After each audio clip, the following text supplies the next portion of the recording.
کیا آپ جانتے ہیں کہ ایک بادشاہ ایسا بھی گزرا ہے جو اپنے ہی خواب سے کانپ اٹھا تھا؟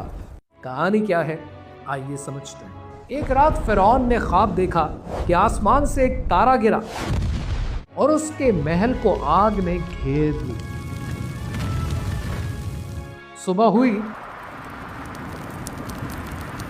تو اس نے اپنے نجومی بلائے اور انہوں نے کہا، ایک بچہ پیدا ہوگا جو تیری سلطنت کو مٹا دے گا۔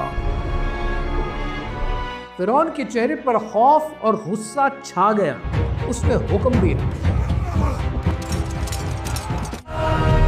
بنی اسرائیل کے سب لڑکے قتل کر دو اور عورتوں کو زندہ چھوڑ دو۔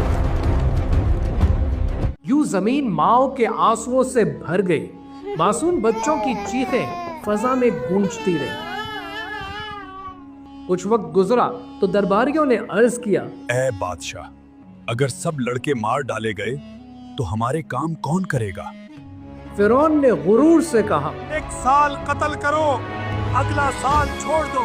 یہ بات تفسیر ابن کثیر میں مرکوز ہے۔ اسی سال جس میں قتل روک دیا گیا، حضرت ہارون علیہ السلام پیدا ہوئے۔ فرعون سمجھ رہا تھا کہ اس نے ہر راستہ بند کر دیا ہے، مگر قدرت کا فیصلہ کچھ اور ہی تھا۔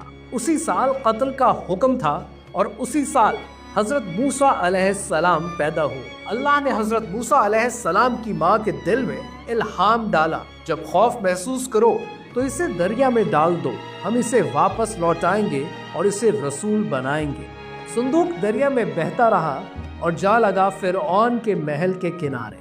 وہاں حضرت آسیہ علیہ السلام کھڑی تھی، دل کی مومنہ، جنہوں نے صندوق کھولا تو ایک بچہ تھا جس کے چہرے کی معصومیت نے ان کا دل چھو لیا۔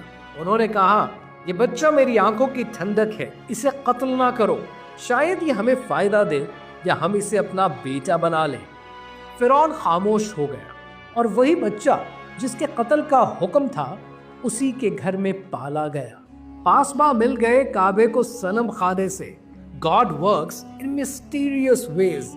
اللہ سبحانہ و تعالیٰ جسے چاہتا ہے عزت دیتا ہے، اور جب آپ کو اپنی زندگی کے کسی مسئلے سے نکالنا ہوتا ہے نا، تب اللہ چاہے تو آپ کو ان مسائل سے ایسے باہر نکال دیتا ہے کہ آپ نے کبھی سوچا بھی نہیں ہوتا۔ لیکن شرط یہ ہے کہ اگر آپ کا ایمان مضبوط ہے تو اس کی مدد ضرور آئے گی۔